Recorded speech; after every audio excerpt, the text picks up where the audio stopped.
What is happening, guys? Hope you're all having a great day out there.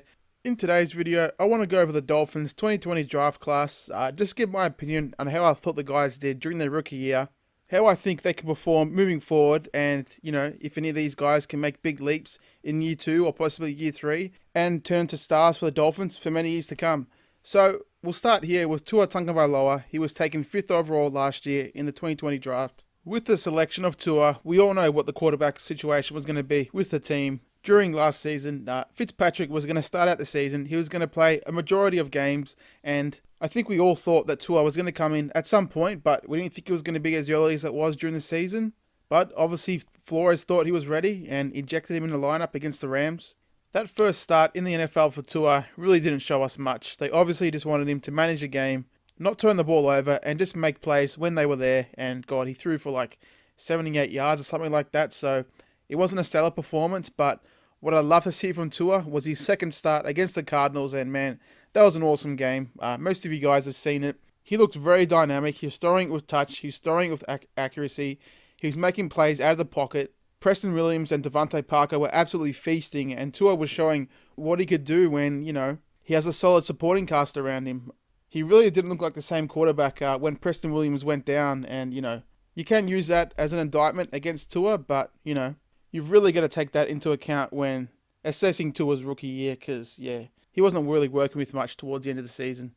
When looking at Tua's numbers for his rookie season, he really didn't do that bad at all. He had 10 starts. He completed 64% of his passes, 1,800 yards. He had 11 touchdowns, 5 picks, and an 87 quarterback rating, which is a great start, especially for a rookie. I'm sure you guys have seen the stats out there, but there are a number of current star QBs that had much worse stats than Tua their rookie year. Guys like Josh Allen, I think he had like a 66 quarterback rating or passer rating his first year. Eli Manning was horrible his first year. Peyton Manning, he threw 28 interceptions to 26 touchdowns. I think the guy that had, a pretty great rookie season was Ben Roethlisberger. He had like a 98 passer rating, but Troy Aikman's another one. He had a horrible rookie season, but this is what you got to think about when you're looking at Tua's first year. Sure, he really didn't light the league on fire or, didn't look like an ultra-dynamic guy like a Justin Herbert or a Joe Burrow, but it's a great starting point, and I'm confident that Tua can improve in year 2 as the offensive line matures and we get better weapons for him. He's got no choice than to get better, and I'm confident that Tua can do it. He's got talent. He's a great person, he's mature, and you can't help but root for him. Another huge thing to take into account is the fact that Tua was coming off a major injury, fracturing his hip in November 2019. That was a major injury to come back from, and honestly, you could tell he wasn't the same athlete that we saw the last 2 years at Alabama. He looked like he didn't have that same twitch, that same quickness. He looked great against the Cardinals. He had points during the season where, he looked like the same Tua, but I don't know. Maybe it was the fact that he didn't have Jerry Jeudy and Henry Ruggs and Jalen Waddle and Devonta Smith. That could have been a major factor, but I'm sure you guys agree that he didn't look like the same athlete. He didn't look like he was getting the same zip on the ball, and hopefully he can get back to his Alabama form that we saw from Tua in college. The biggest indictment against Tua at this point was the fact that he's in the same draft class with guys like Joe Burrow and Justin Herbert. Joe Burrow, from the get-go, just looked great.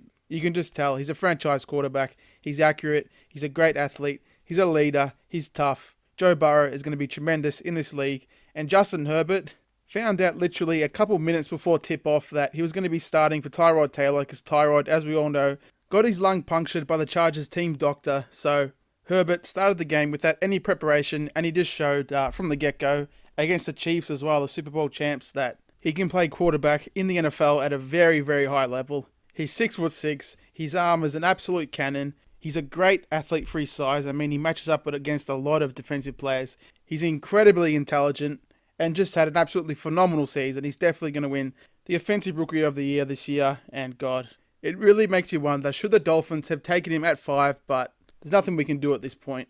We've all just got to forget about the possibility that Herbert could have been our quarterback. And I know it does sting. He's incredible. He's an amazing player, but we just got to move on and just forget about the past.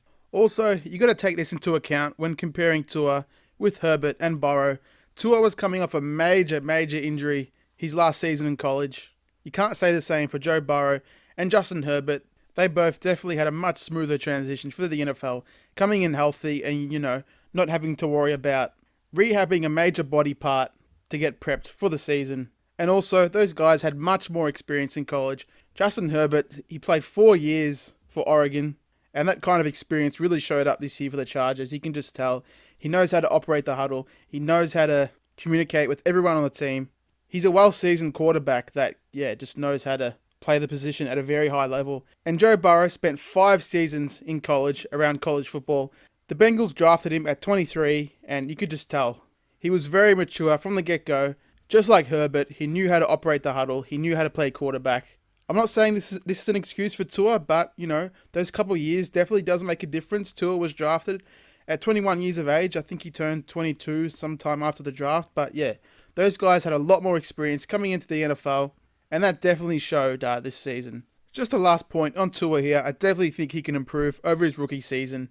If the Dolphins do the right thing and continue to shore up the offensive line and get him some much better dynamic weapons at receiver and running back, I think Tua's got a real opportunity here to be a very solid quarterback in the NFL if the Dolphins just do the right thing and surround him with much better elite talent. So, moving on to the second pick of the 2020 draft, the 18th overall pick, the Dolphins took Austin Jackson out of USC. Taking Jackson here at 18th overall, at the time I thought it was pretty early to reach for a player like Jackson. At the time, he was a young player that, I thought needed some development and needed some time and coaching, to get ready as a starting NFL left tackle. But man, did he prove me wrong. He looks great out there on the field. In pass protection, he rarely gives up pressures. He's definitely got to improve in the run game. The Dolphins didn't have much success running off his side, but God, did Jackson prove me and a lot of us wrong. I think he can be our starting left tackle for many years to come. Depending what we decide to do in the draft, we might take Penei Sewell at 3rd overall, but if we stick with Jackson, I'd be happy with that because, he's got all the physical ability in the world to play very well on that left side. It just really surprised me. I thought he'd need, more refinement in every aspect of his game, but Austin Jackson turned out to be a nice pick here at 18.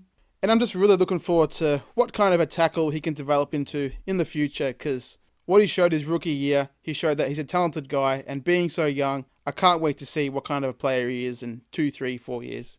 On to the third first-round pick the Dolphins owned. In the 2020 draft, the Dolphins took Noah Iggony, the cornerback, out of Auburn. He was another very surprising selection here. I definitely thought, the team wasn't going to be targeting a cornerback here in the first round, especially with the signing of Byron Jones and having Xavier Howard and Nick Needham around. I really didn't think the Dolphins were going to be targeting a cornerback this round, but obviously they thought Noah would be a great fit in this Brian Flores offense alongside those guys for many years to come. Iggony, during training camp, all signs are pointing to him being, a dominant cover corner, a guy that can just cover anyone and just show, elite athleticism on the field. Apparently, he was just locking everyone up over the course of training camp. But unfortunately, that all changed week 2 against the Buffalo Bills. Byron Jones was out with an injury, so unfortunately, Iggony was tasked with covering Stephon Diggs, which was a major mistake. Stephon Diggs, this season, he had 122 receptions and, I think nearly 1,600 yards receiving. And unfortunately for Noah, he really got exposed that game against the Bills. And that really was to be expected. Stephon Diggs, one of the best receivers in the league, one of the best route runners in the entire NFL, and Iggony, being 20 years old, unfortunately wasn't up to the task and just a lot of faults in his game got exposed. After that Bills game, we really didn't see much of Iggony at all. And especially after Byron Jones came back from that groin injury, it was mostly just Xavier and Byron and Nick Needham out there. And Iggony played some snaps here and there and just really didn't get a chance to play a majority of the defensive snaps this season. But what we saw from him is an elite athlete that plays the game with great physicality, and he's just got all the tools in the world to be a very solid cornerback in the NFL for many years to come. I'm looking forward to how the Dolphins are going to use him moving forward. I'm not sure if they're going to use him in the slot or if they want him to be a boundary corner. But Iggony, being such a young player, I'm really looking forward to seeing, what kind of a corner he can be in 2021 and moving forward. Dolphins players this past season were absolutely amazed that he was only 20 years old. And that just shows what kind of a mature football player he is. He's a very diligent worker. He works incredibly hard at his craft. And in my opinion, a guy like Iggony that's very committed to the game, he's very committed to his craft. I really think he's going to have a solid career in the NFL. So moving on to the Dolphins' next selection in the 2020 draft, we took Robert Hunt, the offensive tackle from Louisiana Lafayette. Robert Hunt, unlike Austin Jackson, didn't appear in the Dolphins' first 3 games or 4 games, I think it was. Jesse Davis was out there starting at right tackle, but as soon as Robert Hunt got the start out there at right tackle, I absolutely loved what I saw from the big man. I think his first game starting actually was against the Cardinals. And that was Tua's, second game starting and definitely a breakout game. And, Robert Hunt did a great job protecting his blind side out there at right tackle. Similar to Austin Jackson, I think Robert Hunt's got all the makings of a great tackle in the league. Very athletic, super strong. He never seems like he's out of control.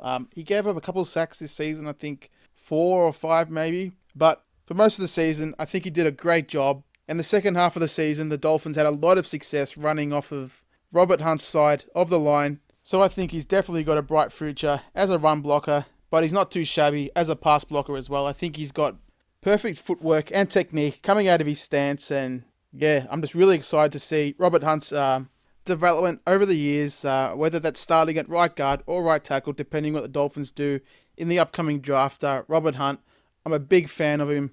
I'm a big fan of his game, and I think that he's going to be a dominant right tackle for the Dolphins for many years to come. Depending where he plays, I think he can be great at tackle or guard. Moving on to the Dolphins, late second round pick they owned last year from the Saints. They took Rayquan Davis, the defensive tackle from Alabama. The first thing with Rayquan Davis that just really stands out is his stature out there on the football field. He's 6'7", 330 pounds. Man, I don't think I've ever seen a football player that's as physically dominant and just imposing out there on the field. The first half of the season, he kind of just got some snaps here and there. But with Christian Wilkins losing time, I think, Wilkins was out 2-3 weeks, recovering from COVID. And when Rayquan got the opportunity to start at defensive tackle, he really made the most of it. In the run game, Rayquan Davis is pretty much close to unblockable, especially going up against one offensive lineman. He absolutely dominates those one-on-one matchups. And when double-teamed, when 2 offensive linemen latch onto him, he does a great job just shedding those blocks and just shutting down the run game. Just seeing the way he came on the last half of the season just really makes you wonder, what kind of a player he can develop into, because, he's got the kind of potential to be one of the best defensive tackles in the league. You see the way he dominates in the run game.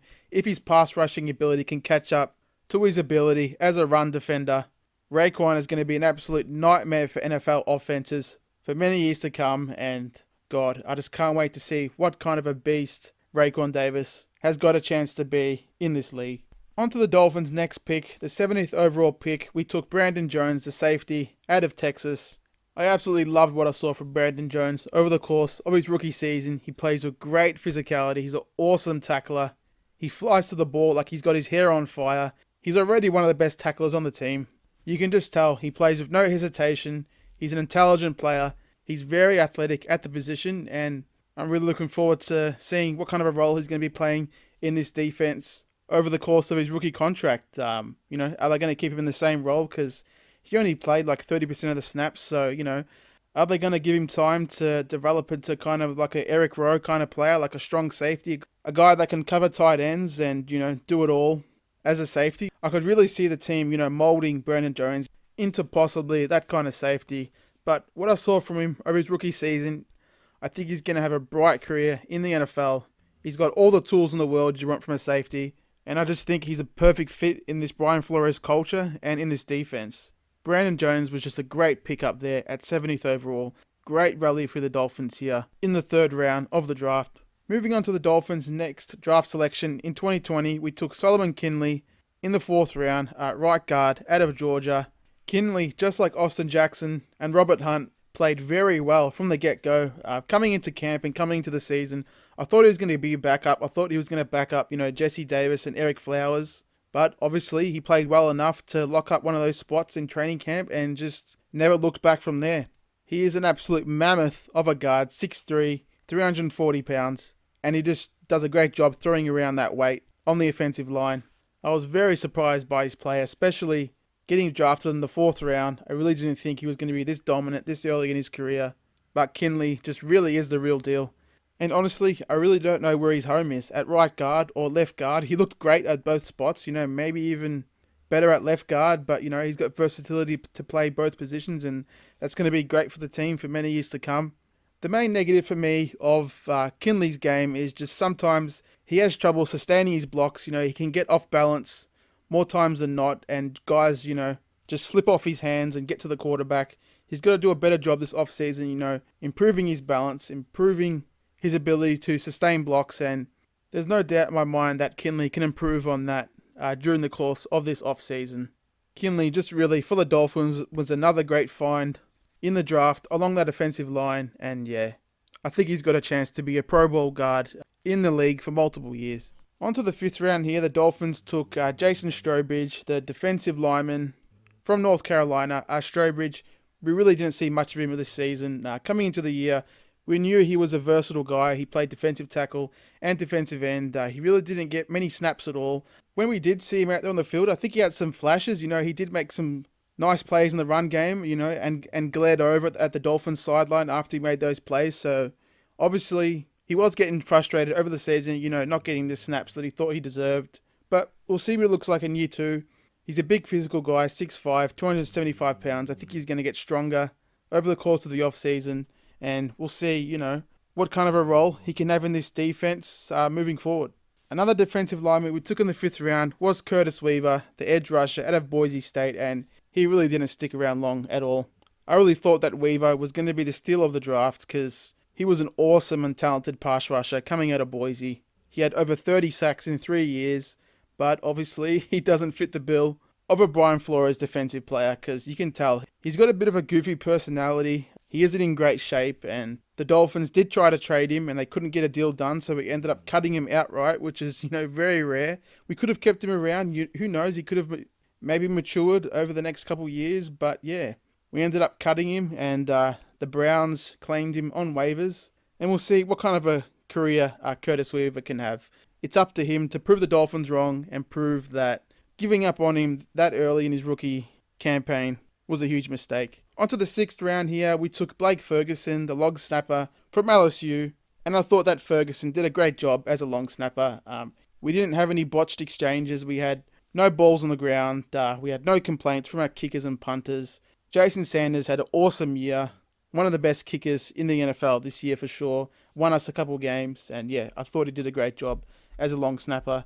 And our last pick was Malcolm Perry, the weapon out of Navy. Similar to the last couple guys I talked about, like Strowbridge, Malcolm Perry really didn't get many snaps this season. When he did get some game action, I thought he looked pretty good. He did a great job making guys miss, just getting open and, picking up positive yardage. But obviously the offensive staff and, whoever else is in charge of dishing out playing time to the players thought that Perry wasn't ready. And hopefully he can come in year 2 and just be an awesome slot receiver for this team and for Tua for many years to come. Lastly here, you could include Matt Breida with this draft class, and for whatever reason, Breida just didn't get the touches I think he deserved last season. I think he did get COVID at one point, so he had to recover for a couple games. But I don't know what happened with Breida. Just at times, it didn't look like he was clicking with him out there on the field. He had a great game against the Patriots. I think he had like 88 yards or something like that. He showed that awesome speed, that 4.3 speed. But other than that, I don't know what happened after that. He showed that, he can run the ball very well, but, the offensive staff didn't give the rock to Breida, and yeah, we didn't see much of him after that, and I'm pretty sure the Dolphins aren't going to be bringing him back, and that's just really unfortunate, because I think he's a dynamic talent at running back, and yeah, whoever's going to sign him in free agency is getting a good one. That guy can just take the ball to the house on any given position. So that's it for this one, guys. Make sure to let me know in the comments section how you thought the rookies performed in 2020, what kind of players you think they've got the opportunity to develop to, what kind of players you think they'll be in the future, and yeah, just give your thoughts on my opinions of these guys. Alrighty guys, I'll see you guys in the next one. Fins up, baby.